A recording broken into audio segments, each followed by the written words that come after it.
Ok,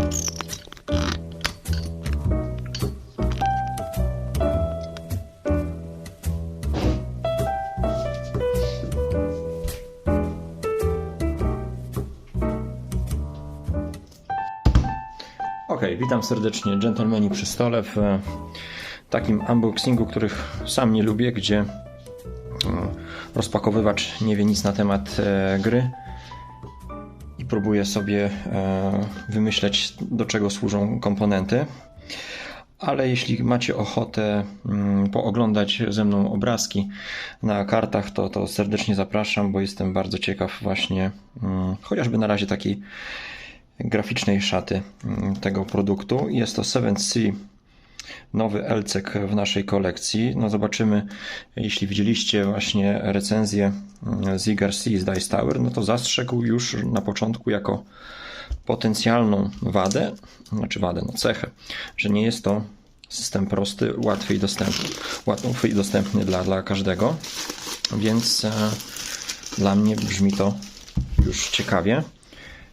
Pudło, tak jak widzicie, grube, aż się nie mieści, jeśli chodzi o zawartość.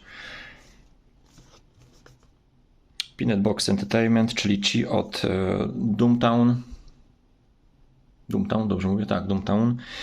Od 2 do 4, co jest ciekawe. No, my kupiliśmy to jako typowo taki pojedynkowy LCEG na 2 osoby, no ale na przykład gra o Tron LCG 4-osobowa podobno jest całkiem ciekawa.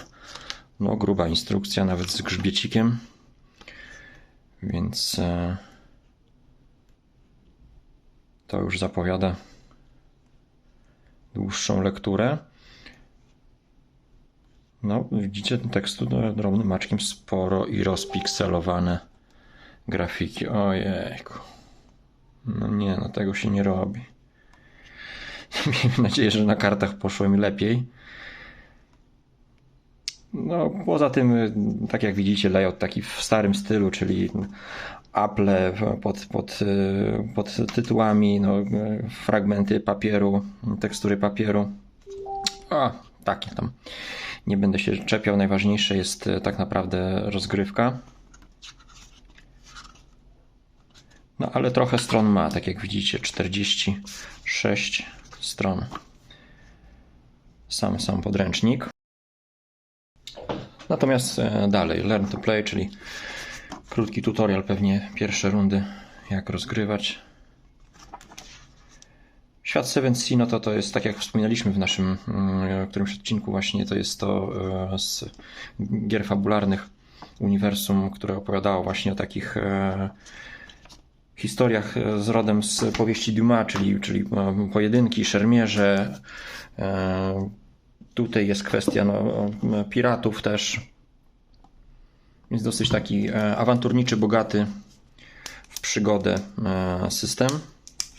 Tak jak ja tam opowiadałem, mi szczególnie do gustu ten świat, jeśli chodzi o grę fabularną, nie przypadł, ale wiadomo, że jeśli chodzi o LCEG-a, to no, liczy się mechanika po prostu, umiejętność rozgrywki. No i tutaj mamy żetoniki, które zupełnie nie wiem, do czego służą, nie będę strzelał. Pewnie punkciki. To są miejscówki, na przykład tu mamy doki. Fajnie, że są w ten sposób zamykane, że nie muszę się męczyć z odfoliowaniem, tak jak za chwilę kart. No tu na szczęście pikselozy nie ma. Forum, doki. Bazarek, targowisko, tam gdzie sprzedajemy gry planszowe. No, gospoda oczywiście musi być.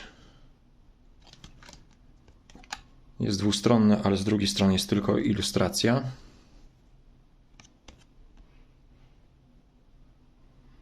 Troszkę mi przypomina Star Wars Destiny, tam też właśnie lokacje miały znaczenie na rozgrywkę. Od tego, kto kontrolował daną lokację, takie miał profity. No właśnie, to są te już zaczepy. No kart, tak jak widzicie, jest sporo. Nic więcej nie ma poza wypraską.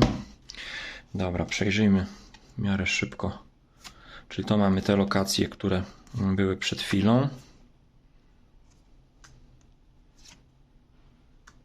No i tu już są graficzki. Don Constanzo Scarpa.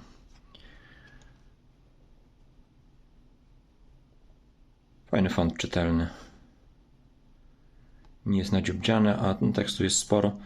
No i widzicie, troszkę cech jest. Siła, jakaś jest zwinność, szybkość, pewnie prestiż. Tutaj 6 to jest co? Albo koneksje, albo nie wiem.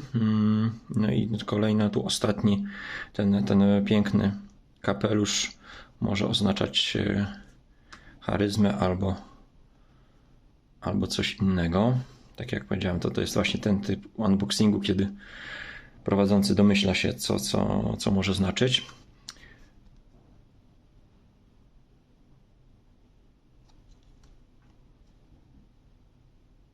No widać, że, znaczy tak mi się wydaje, że kilku rysowników, ilustratorów wykonywało oprawę. Nawet jest, nazwiska są na kartach. Także one się między sobą różnią stylem. O, Kaja Paschalska tutaj dostała rolę. No zabójca oczywiście musi być jakiś cichociemny. No i taki właśnie klimat trochę włoskich karnawałów, Wenecja, maski. Tego będzie tutaj pewnie dużo. Sama jakość kart to okej. Standardy teraz jednak troszkę poszły w górę, bo nawet mam wrażenie, że te druki MB Prints, które robią na zamówienie, karty mają lepsze wykonanie, ale to no tu jest, zobaczcie, już różne akcje do walki, to jest ciekawe, właśnie o tym Piotrek wspominał, czyli jakieś takie elementy szermierki, blok, pchnięcia, finty, flinty, no jak zwał, tak zwał. Nigdy nie miałem nic do czynienia z szermierką, ale to mi się podoba, to jest coś nowego. I grafiki bardzo ładne niektóre.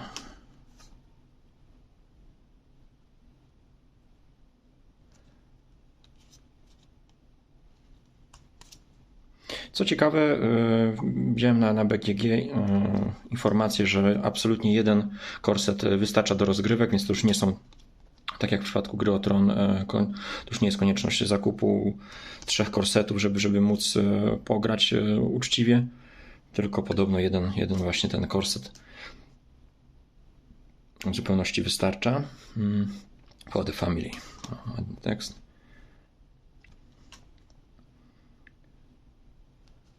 No i tu mamy płaszcz, szpadę, no i jeszcze muszkiet. Czyli wszystko to, żeby akcji nie zabrakło.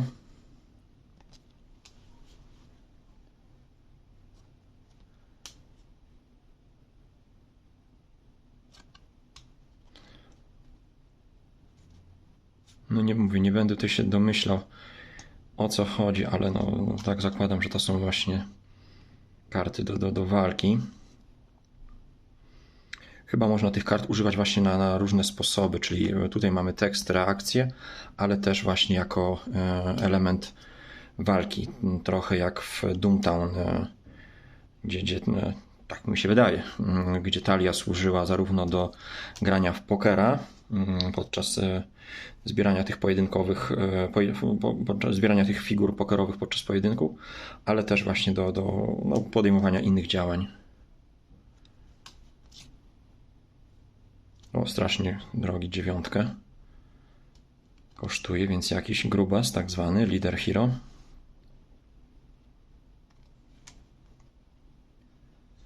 Daniela Dietrich. No powiem, że większość ilustracji bardzo mi się podoba. Ten styl, no niesamowity, prawie że fotograficzny. Czyta.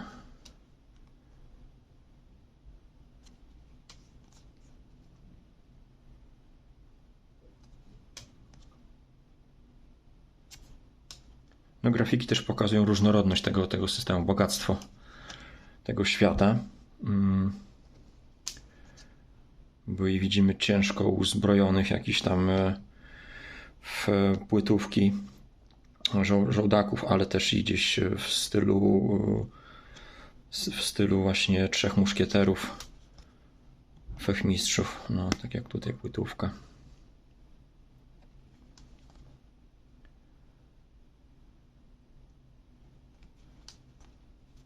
No i mamy już też spluwę.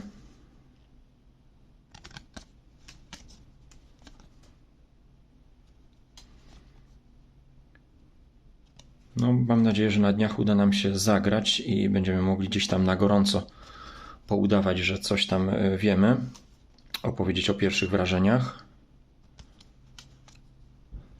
A to jest dopiero pierwszy deck, który otworzyłem. Teraz sobie uzmysłowiłem, że jeśli nie chcę, żebyście pousypiali, to muszę przyspieszyć to nasze oglądanie.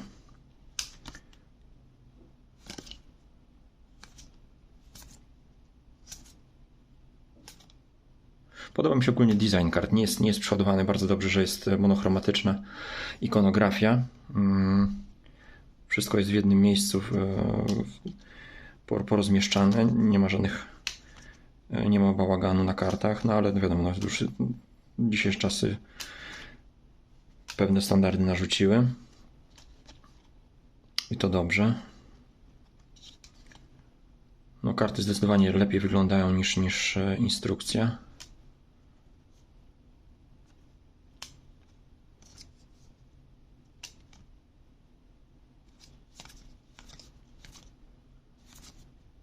No, mamy piratów. Jeszcze nie widziałem nikogo z kuszą. No ale już w tych czasach to raczej chyba tylko proch strzelniczy, jeśli chodzi o broń strzelecką. Dobra, to mamy jedną talię. Zobaczmy, co jest tutaj w kolejnych.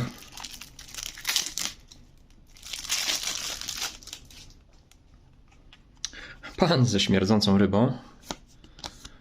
Jest to jakaś forma obrony. Muszkiet. No właśnie, tam to chyba były jakieś akcje, postacie, a tutaj widzę przedmioty, wyposażenie. Pancerz. Przemowa do ludu, czyli nie. Tutaj też są jakieś wydarzenia.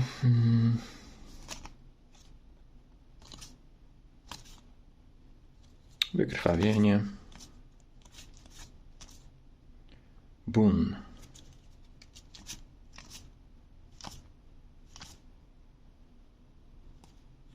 A tutaj wabik w załuku. O, ładna karta.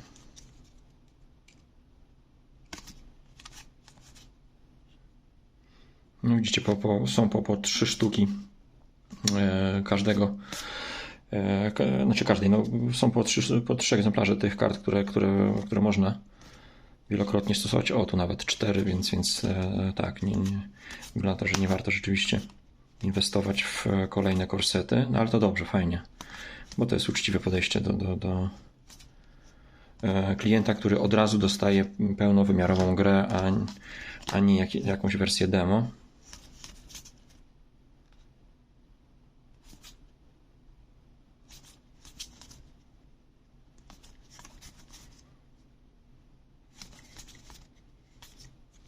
Wolałbym chyba, jakby jeden ilustrator wykonał całą robotę, ale to no, wiadomo, kwestia też kosztów, ilości pracy. No, tych kart jest naprawdę mnóstwo.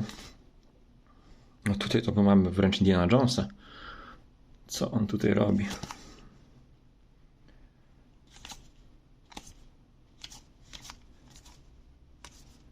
No ciekaw jestem, jak ten system będzie się rozwijał, jak przypadnie do gustu graczom. No bo wiadomo, na tym to jest niewdzięczny rynek LCG, żeby kogoś utrzymać przy sobie na dłużej, no to musi naprawdę załapać, zażreć, że tak powiem brzydko. No ale też jest potrzebna scena turniejowa. My tutaj gramy domowo zupełnie, ale no wiadomo, że jednak LCG żyją swoim życiem właśnie podczas turniejów, w lokalach i tym podobnych.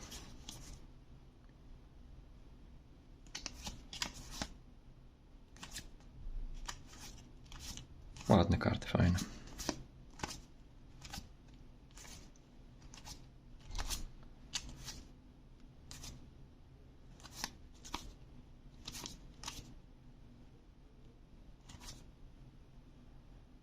Nie wiem, czy to jest dwóch panów. Drinking games, o proszę, czyli tak zwane gry do piwka.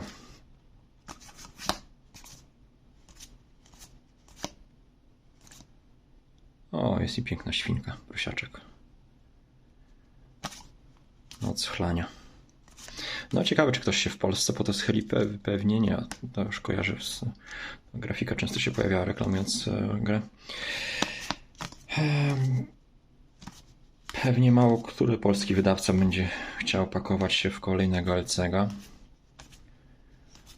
bo utrzymanie linii produkcyjnej jest dosyć kosztowne, no a wiadomo, że nie każdy już później w dodatki idzie. No, czyli mamy magię, muszkiety, rapiery, no tu jakaś buława, pościgi,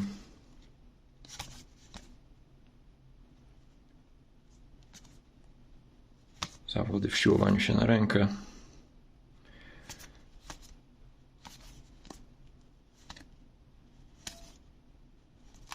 no, rewers jeszcze zobaczmy.